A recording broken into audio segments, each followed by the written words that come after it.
I'm here this morning or morning my time, in the Philippines and afternoon in Hawaii with Adrian Rosenberg.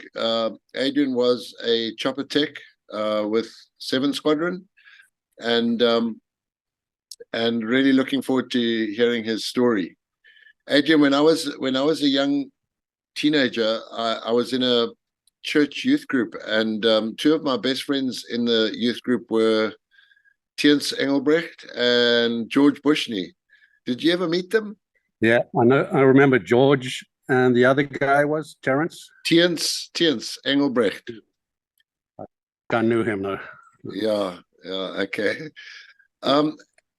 Adrian, tell us how tell us a little bit about your background. Whenever roadies get together, they always ask what school did you go to and all that kind of stuff. So yeah. I grew up in Salisbury, bounced around a few schools, ended up at Mount Pleasant High. I did my O levels there, M levels, failed my M levels, kicked back, had to do that again. So I finished school in 1975 at the second attempt. My dad signed me up for university to go to some kind of accountancy degree that I had zero interest in. And I went down to the recruiters one day and they said, yes, sign here and we'll train you how to be a mechanic. I said, okay. So I signed there, went home, told my dad, hey, I'm joining the Air Force. And he said, yep, no problem. Have fun. He said, yeah, you got to do what you want to do. And yeah, my dad was a medic in the Second World War with the South Africans. So he did, he joined in 36, I believe, did 3 years, then the Second World War started. So he had to do another 5 years. So he did 9 years total as a medic up in North Africa. So when I told him I'd signed, he said, yeah, that's probably the best thing for you anyway, give you some discipline. And he was right, needed it. So yeah, that was 75, I believe. I went to Serum, ran around there for about 6 weeks doing idiotic things, I thought, and that was the end of basic training. And then 1 year of, they put me in the radio school. So I went to learn how to become a radio fitter. So 1 year in Serum in school. Then the next thing we were in the radio shop. Didn't care for that too much. It was a good group of guys, but I was looking for something a little more fun and entertaining, and opportunity came to transfer to 7 Squadron, and I jumped on that. And I think that was in like February of 77, the training. I think there was 8 of us in 77. And I believe there's like only 2 of us left today that are still alive from that original course. Yeah, so then it's been a long time ago. So my memory on some of the events are pretty, they not that clear, but I do have this book. Okay. That I saved from my Air Force days, and it's actually a pretty good record of what I did. So I'll just go through that book and pick out the more interesting stories from there. Like I told you, hesitated about contacting this group, and my friend Gerard Raphael in Texas, he's a Frenchman who watches your channel all the time. He kept on urging me to come on here, and he told me, as you guys die off, all your stories are dying with you. Yeah. And although all the history is written, everybody has a different idea. Of even 2 guys on the same battlefield will have a different story, because that's just how it is. And I remember you interviewing Doug Sinclair. Yes. And spoke about an incident we were in together. He got half the facts right, half them wrong. And we were both in the same contact, but about a half. And our stories do differ a fair amount, mostly because he wasn't where I was, I wasn't where he was. And it's interesting listening to the other guys because, the stories that they hear, you don't write about, they're all in people's heads. Yeah, yeah. So before we all kick the bucket, Gerard said, get it recorded. Yeah, I was thinking, we also interviewed Peter McCabe recently. Yeah, he was on the radio section before my day. Okay. I remember Pete, smart guy, and I think he was off the squadron by the time I got there. He would come back occasionally for call-ups, and he would fill in from time to time. Yeah, my book starts in early April the 13th, 1977. And it's actually in two sections, this book, because in November 77, I got wounded and taken out of action. So I only did like 7 months of combat before I was taken out in November 77. And then I spent a year in the hospital. And then my book again starts March the 7th, 79. So there's a big gap in this book. And most of my time was at Grand Reef. 77 was heating up pretty good back then. Saw a lot of action in Grand Reef. I had no what I was in for. Went out there not knowing much, and actually was lucky to be hooked up with some really good pilots and good crew and senior technicians that guided me. Yeah, my first trip's in April 29th. Dick Paxton. And you remember that guy? Yeah, I know Dick well. Yeah. Yeah, he was a character. So you never knew about how to take that guy. He had a strange sense of humor. Yeah. Excellent pilot, and he saved my life a couple of times. But I think my very first bush trip, well, that was my first trip in April 77 out of Grand Reef. First day we were there, nothing happened. We just hung around the LZ. Second day, 16 SAS guys came over. It's like 4 o'clock in the afternoon. And 16 SAS guys showed up. And Paxton said, taking these guys over the border. I said, where are we going? He said, oh, you don't need to know. I said, yeah, I do. I need to know which way to go in case I got to walk back. He said, well, you won't be walking back because if we come down, I'm going to shoot you in the leg. They'll follow your blood spore and I'm going the other way.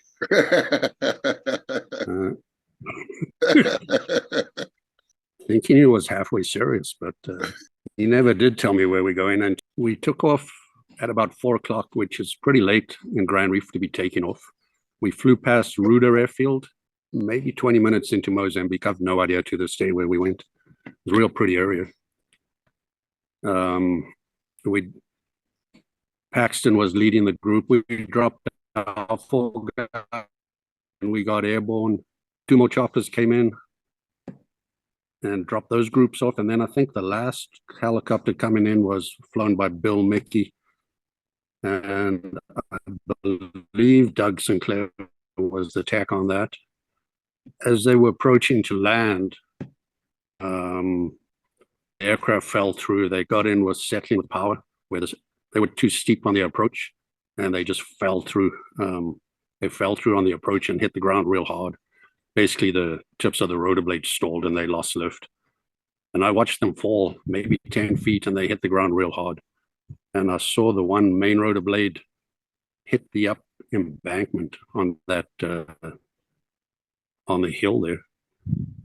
And then I saw 4 SAS guys jump out and head into the hills. I think they were glad to get out of the aircraft. Paxton called Mickey and said, well, lift it up and see if you can hover, which he did. And it was flying. He said it's really vibrating. He said, well, we got 25 minutes, you fly it and we'll follow you and we'll head back to Ruda. We'll land at Ruda. So we were somewhere around that area. There was maybe some S guys listening to this that were in that helicopter when it crashed, and remember it, and maybe they'll tell me where I was, because I still, to this day, don't know where we were. But we were coming back after this mess that we wasted about 15 minutes. The sun was going down. We were coming back over the ridge line. We were number 4, following the other 3, and it was dark. It was getting real dark now. And as we came over this ridge line, I seen this huge amount of red tracer coming up at the lead helicopter. And I never seen that tracer before. It looked like someone had a hose pipe and was just shooting red water in the sky. And it was really intense fire. They were targeted on the first one, but because they were shooting at the first one, they were hitting the second one. And I think Bill Mickey was in the second one, and he got a couple rounds in the tail boom and one through the artificial horizon in the instrument panel.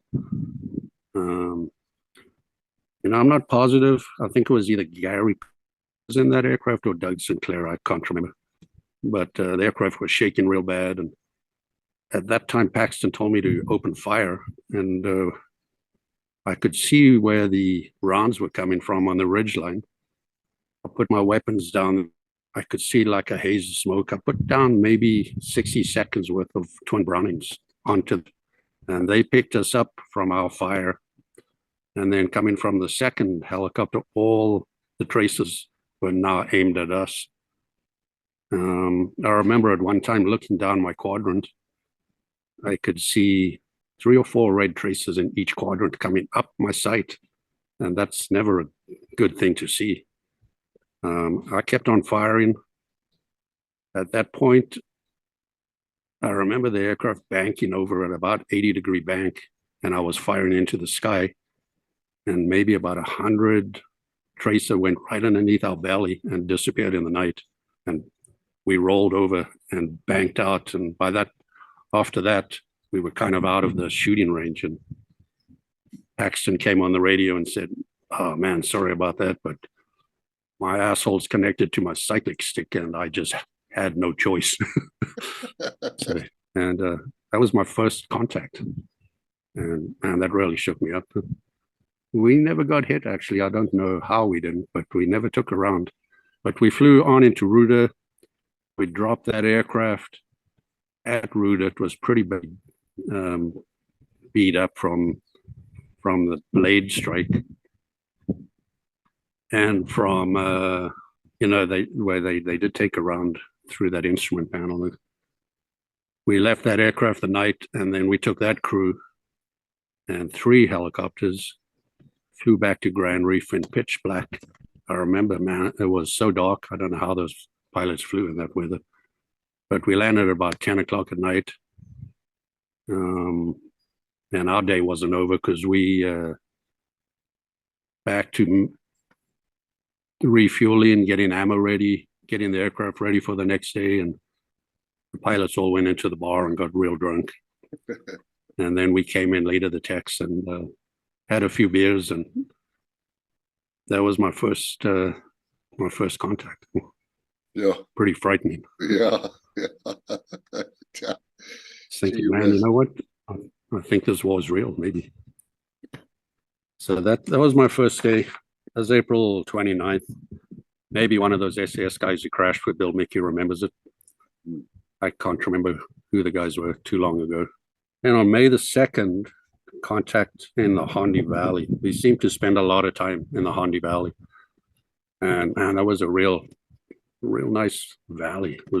I'd never been in that part of the world. It was real pretty country. But we flew into that area. I think we were with 5 independent companies, some territorial troops. They weren't too sure what was going on because I think they were all new recruits. We put them down there, and right away 2 of the guys got shot. And then we got a call that there was a trooper by the name of, I've got it written here, Eric Habakkuk. I didn't know him, but he'd been killed. And they told us to come in and get his body. So it was a real steep bank. We found a place to land up slope, which was about 10 minutes from where the troops were. and Paxton shut the aircraft down, and we waited for them to walk up the hill. I never really felt good on the ground. I always like to be in the air. Somebody started shooting at us from below the valley, and the rounds crashing in the trees above us. And we hid behind a few rocks. And then the troopers came with Eric. We loaded him in a body bag, started up, and got the heck out of it. And that was the first time I've seen a dead guy. And so in 2 days, that was my second contact. You know, there was maybe 4 sticks in there. We took Eric, I think, just to a land tail somewhere. We dropped him off by the road, and they took his body. And we came back in there because they said they had another casualty that couldn't speak. And there was a young guy. We picked him up. I don't know who he was. He was maybe 18 years old. And he'd been in the river when a green tracer just came right by his head, and the whole group just got really pinned down there. And he had actually checked out. He was completely comatose. He didn't know where he was. He didn't know who he was. I know he had taken a bullet through the one cheek and out the other cheek, and started missed all his teeth. So he had like a hole on each side of his cheek. So he was bleeding on both sides, but no damage in the mouth. So his mouth was open when the bullet went through both sides. I remember we flew him back to Grand Reef Hospital. And about 10 minutes before the hospital, he kind of snapped out of it. And then there was like nothing wrong with him. But Paxton flew him in anyway. And they took him. I heard they shipped him back to base. Yeah, I got like 4 hours on that day in my logbook. Next day, another contact in the Hondo Valley. We were always there. I don't know, that seemed to be a real hot area. I don't have any details on that one. That was on May the 3rd. May the 4th, and I was with, it says here, Ian Fleming, who was one of the senior techs. And they took me up for 20 mil classification and training. So I got to play with the 20 mil that day, and that was a really fun weapon and a devastating piece of equipment at 20 mil. A couple of days later, I was with Mark McLean. He flew me out to a crash site there. Rob Griffiths was the pilot on the Lynx, and he had crashed the night before, and he had gone missing. In the morning, we found the Lynx. One guy was killed in it, and somehow Robert got out of there. He was really badly burned. I saw him the day before. He looked like, man, he was a young guy, 18 or 20 years old maybe, but he looked like he was 18. Real young guy. But then his face got so badly burnt, I saw him years later. Yeah, he got out of that wreck and somehow made it down the hill to a crawl. And I think the villagers called someone and they took him to a hospital, but he did survive the wreck. That was on May 6th. And then the next, I don't know, every day, Mark McLean, Fire Force, Chirundu, contacts, Nyamapanzi, is that a place? Nyamapanzi? Indian Zura contacts, relay changes. Yeah, something comes to mind in this logbook here. Yeah, we went to the Hondo Valley once again. I do remember this one. Doug Sinclair was on, we came across this real steep hill, and we were orbiting. The K car went up, and Doug started firing. And I saw about 4 or 5 guys jump real high out of the and run down the hill, and Doug nailed those guys. They rolled down the hill. The other group went down the bottom of the hill, and Paxton boxed them in, and I got 2 of them. I think altogether we got maybe 12 or 14 that day. Yeah, so we had twin Brownings, and put about 100 rounds in there, and I couldn't really see them. They were in heavy cover, but the troop said we'd got 2. Yeah, I think it was 14 we got that day. Doug got them most. And that was the first time I saw the 20 mil in action, and that was just devastating. Nowhere to hide from those. That following month was just one contact after the other. 5-hour days, 4-hour days, 6 hours. Kazovac, I remember this Kazovac. He was a school teacher. We picked him up. It's a place called Marymount, somewhere near Umtali. Yeah. Marymount. I think that was like a mission. Yeah, there Yeah. was a school there. We picked him up. He'd been shot in the chest. I had him in the stretcher in the back, and he was bleeding real heavy. And I did a bit of medic training before we went in there, and that's called a sucking chest wound. And he was like a lung was ruptured or broken, and air was just coming in and out. I put a plastic bag on his chest, but the guy was drifting off, and he grabbed hold of my hand, and I held his hand. I felt him take his last breath. When we landed at Marymount, he was dead, and the medics or the nuns took him out, but he didn't make it. That was on April 22nd. Then I went back with Paxton. For some reason, he must have gone on leave because he was gone, and then he came back, and we were flying. You know, I never knew where we were going. He would never tell me. He said, you never need to. You don't need to know where you're going. As long as he had his bottle of Tabasco, he was happy. But half the time, I didn't know where I was. And I didn't want him to shoot me in the leg, so I never pushed it. But I started carrying maps with me and trying to learn how to map read. So I wanted to know which way to walk back. But early morning call out, I think May 27th. I think we took off before first light. It was a call of about 7 or 8 tours inside a village on the edge of this another beautiful little valley. And I was with RAR that day. There was RAR soldiers, and I think there was a pilot by the name of Norman Hatfield, Martin Hatfield. He was the Lynx pilot. He came out of the sky and napalm or Frantan on top of that hut where the 7 were, and that thing just went up in smoke like I've never seen before. He got it right on there, straight on there. I think 2 of them were in there. The other 5 slipped over the edge and got away somehow. But we landed right next to that hut, and RAR guys got out, and there was an old man rocking back and forth on his knees. Old guy who just sitting squatting there, just crying and holding his head. And we got out. RAR guys were talking to him. They couldn't console him. I looked inside the hut, which was burned to a crisp. Yeah, there was like 3 skeleton remains of like little kids, maybe 3, 5, and 6 or something, just burned to pieces, just like burned chicken, like nothing left of them. Sticks in my mind to this day, that sight. Yeah, what the average young guy was exposed to in such a short time was a real wake up. All that was in my first month. Then back to Serum for some 2 weeks of R&R, which felt pretty good after that trip. That was a 6-week trip, I believe.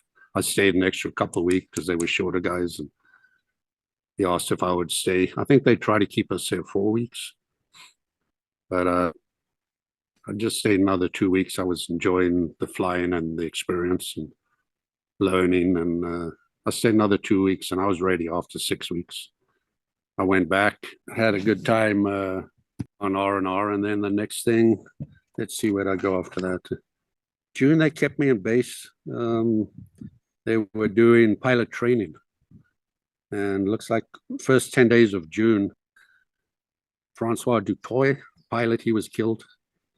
Luigi Mantovani, Ian Peacock, Ted Lunt, Nigel Lamb. So I was with this whole crew that were doing pilot transition on to learn from other squadrons onto helicopters. So that was a pretty easy week. We just flew around base, and they just were practicing. You sit in the back while they learn how to fly. Went to Katanga, more gunnery school.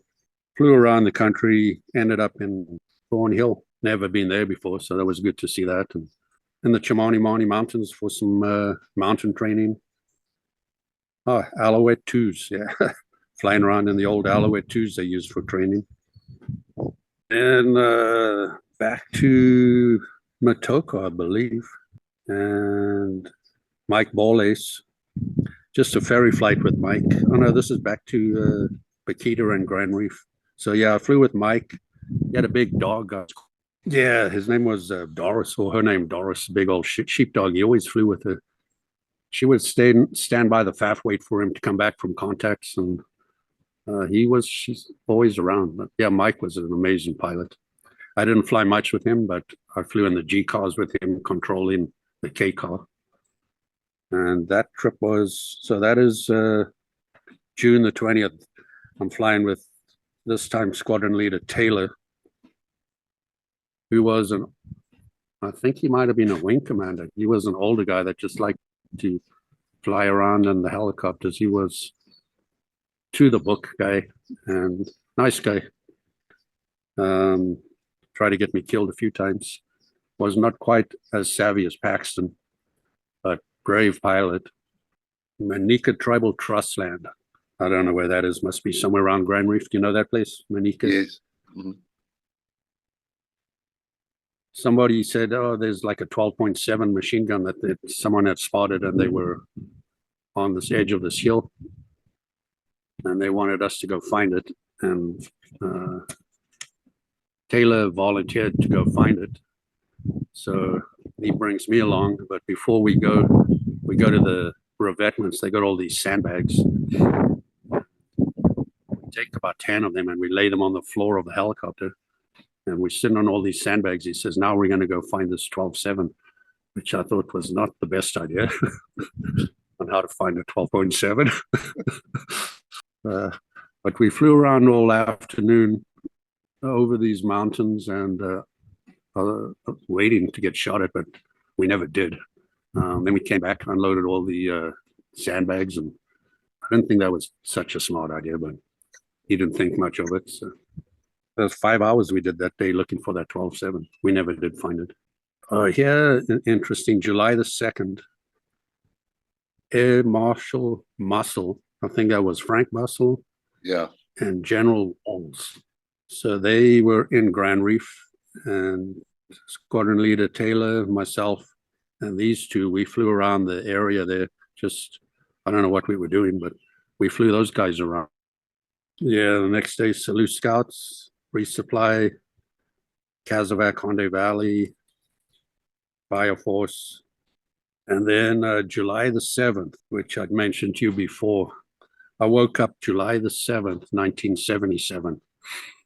I went out on the ramp, got the aircraft ready.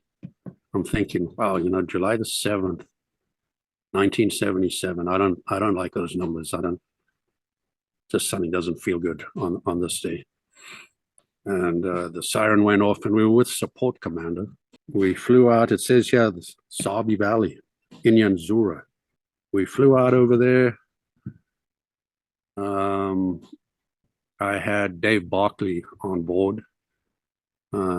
He was a young trooper in support. He was sitting right behind Paxton. I think he might have been the stick leader. But we dropped them off.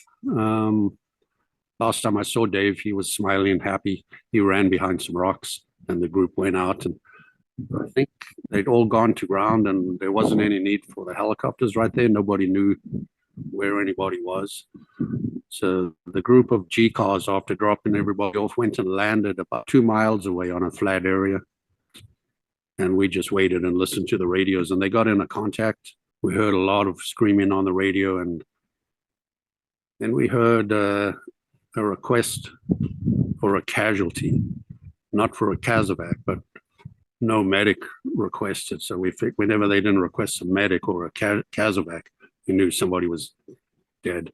So we flew back in there, and Dave Barkley had been shot, and he was lying, and the guys put him in a sleeping bag, and I could see his blonde hair sticking out of the sleeping. We loaded him on a stretcher, put him in the back, and we flew him back to Grand Reef, I believe. Yeah, I think we took him all the way back to Grand Reef. Sad day. I remember seeing his head sticking out, blonde hair, blood on the top of it sticking out of the sleeping bag. We dropped him off there, came back to the contact. The other G car was time to leave, so they landed. We took over. For some reason, we didn't have a K car that day. I can't remember why, but the Sunray was in the other G car, so we landed, picked up the K car commander. I think it might have been Nigel Henson. Yeah, it would have been if it was support commander, yeah. So we were flying around, and it came on the radio. One of the troopers said, I heard Dave Barkley had been shot. How is he? And that's a tough question for the K-Car commander, but he just answered and said, I'm afraid he's dead. And that's all he said. But he said it with a lot of compassion. It was a tough day. I don't think we got too many that day, maybe 5 or 6. And then we picked everybody up and back to base. Sad day for the commander. Yeah. And that was just the other day. What? It was 40 years later. Eh? I told you to raise a glass to yeah. Dave.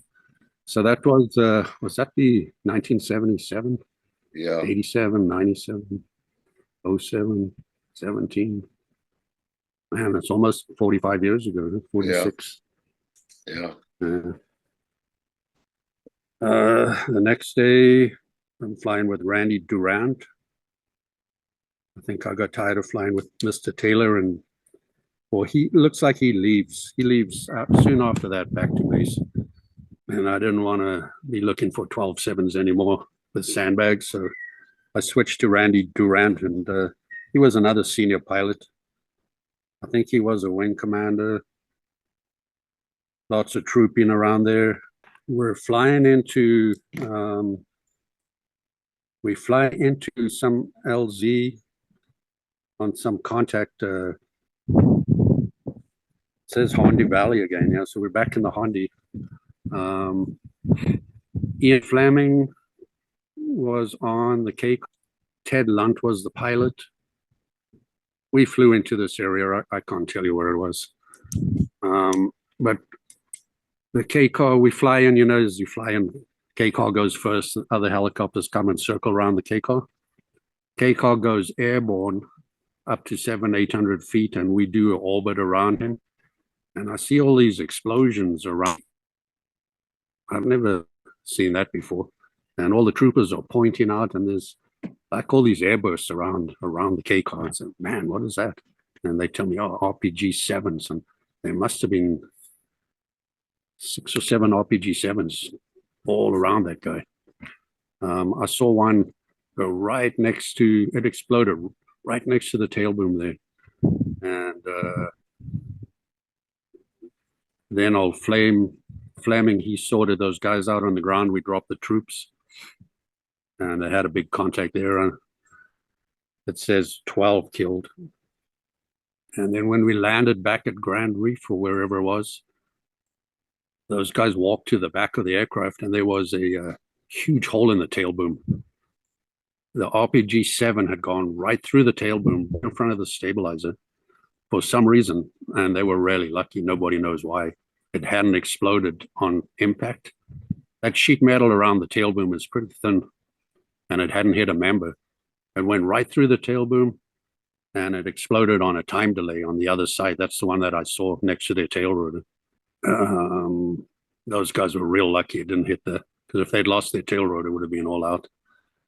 But those Alouettes could take a really good beating. Lots of small arms, wouldn't bring them down. This hole in the back had to be about 4 or 5 inches in diameter on the exit and 2-3 inches on the entry. I don't know why I didn't take a picture of it, but I thought about it, but I didn't. Right. And I think, was there a K-Car commander? I think it was Peter Fondell, maybe was his name. Do you know that name? Yes, Pete Fondell, yeah. I think he was support commander with Nigel Hansen, but I don't think Nigel Henson was. I think it was Mr. Fondell was in that aircraft. Yeah. Yeah, so that was right through the tail boom there. Sure. And I guess they sent them a new tail boom. They changed it and back in action the next day. Yeah, the rest of that month was just contacts, Birchenough Bridge, Salu Scouts. We used to drop a lot of scouts in there, and then they would walk in and set up OPs and call us in. And the scouts were, man, a really good group to work with. I mean, they really got us a lot of work. Contact here, RAR troopers. Got 5 hours on this day. At the end of the day, one of the RAR guys gets in, and he was a big burly MAG gunner. They used to call him G-Car. That was his nickname. And the guy's got his whole back of his shirt's covered in blood and leaking. And I asked him, man, you okay? He said, oh, yeah, I got shot. And I got shot all day, pick him up and take him to the hospital. Old G-Car, remember that RAR guy. That's the end of that trip after that. Back in August into Motoko, which I hadn't been there before. Flying with Bill Mickey on the K car. And that was my first time on a K car in Motoko. We flew there for about 6 days. And then Dick Paxton shows up again in another G car, him and Dennis Svoboda in another G car. And they said, well, you're leaving. I said, okay, will you tell me where that is? He said, no, you don't need to know. I said, okay, I got it. So we go to Milabisi and we land right on the edge of Milabisi. There was a house there that belonged, I remember it was a guy by the name of Dr. Barker, I believe, maybe a doctor in Harare. He owned this house on the edge of Milabisi. Seemed like there was a swimming pool. There was a boat dock there. And we landed there. It was just 2 helicopters. I was in the K car. And Bert Keatley was with Danny Svoboda in the G car. And they told us, yeah, you're not to fly in the day. You're to support the boat squadron, the Navy, that they call themselves, was a boat squadron. They had a bunch of boats up and down Kariba. Yeah. So you're going to be flying around there at night and watching for the guys crossing over from the Zambia side to the Rhodesian side. So we didn't fly at all. During the day, the doc had gone. I think it was a pretty hot area that he had abandoned his house and given it to the troops. So we stayed in his house. His cook was still there. We ate like kings, good steak meals every night. And he left his speedboat there. So we used his boat during the day, and I learned how to water ski that week. I've never really water skied before, but they take you out into the lake and they say, don't fall off. There's a lot of crocodiles around here. So I learned how to water ski in like about 40 minutes. I fell off once. They came back right away, picked me up. I didn't fall off again, but I was water skiing that day. And we did that for it was about a week before they finally called us out. It was about 1 a.m. I think they called us and said, yeah, they got radar had picked up some guys crossing over the water, crossing over the lake, and they had it on the radar. And so I took off in the K car with Dick Paxton and Bert Keatley and Danny Svoboda in the G car. We took off and we fly in the middle of the lake. It's a dark night. You could hardly see anything. Nobody's got any life jackets on, which today would be a foolish thing to do, fly over that vast water with no flotation. So we're flying around in circles and the boat guys are directing us over. They say, yeah, you're right over it now.